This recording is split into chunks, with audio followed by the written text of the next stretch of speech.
Hey guys, welcome to Write That Down. I'm Cole. And I'm Claire. We're here to give you some scholastic media tips to help you enter into the world of journalism. Make sure to write that down.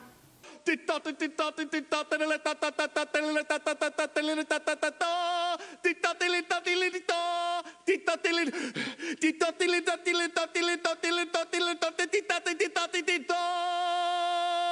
today's episode, we'll be discussing social media and how to use it as a tool in journalism. We brought in some special guests to help us out. My name is Leslie Dennis. I'm the Director of Scholastic Media Organizations. I'm Justin Brokart, and I'm the assistant to the director. Which social media platforms do you use the most? Personally, I spend a lot of time on Twitter. For SCSPA and SIPA, I spend a lot of time on the Twitter and Instagram accounts. It's easiest to interact with high school students, usually through both of those, and we get a lot of traffic, especially on our Instagram account.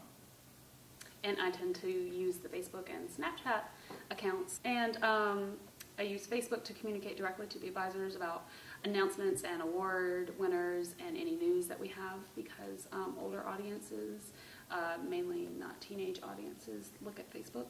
So it's an easy way to communicate like AP News or award-winning entries or things like that that we have coming out. So I can directly hit them with any type of news. How does social media help reach new audiences?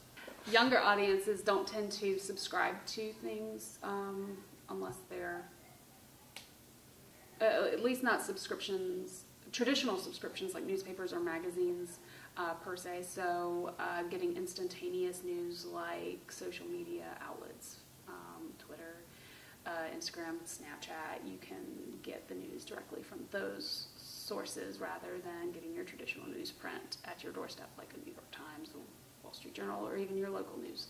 How would you recommend growing and maintaining an audience on social media?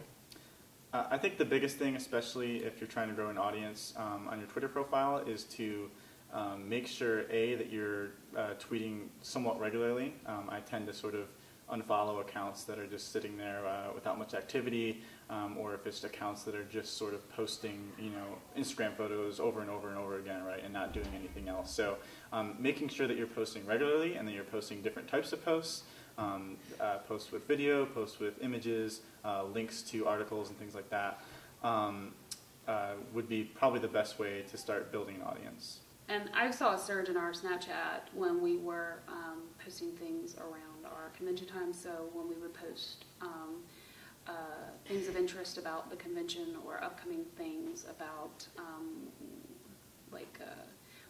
activities that we were going to do at the convention, or scavenger hunt things, or the talent show.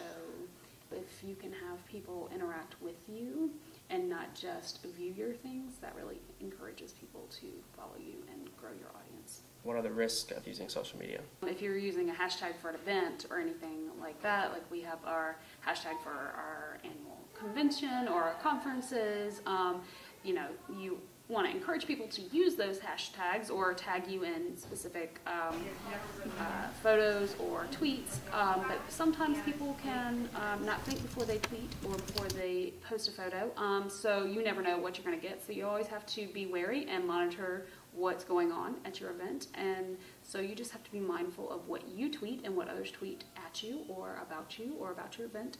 And so just be careful about what others around you are doing, because everybody wants to think the best of people, but you never know what's going to happen. And then what would be some advice for high school journalists wanting to use social media? Everything is permanent.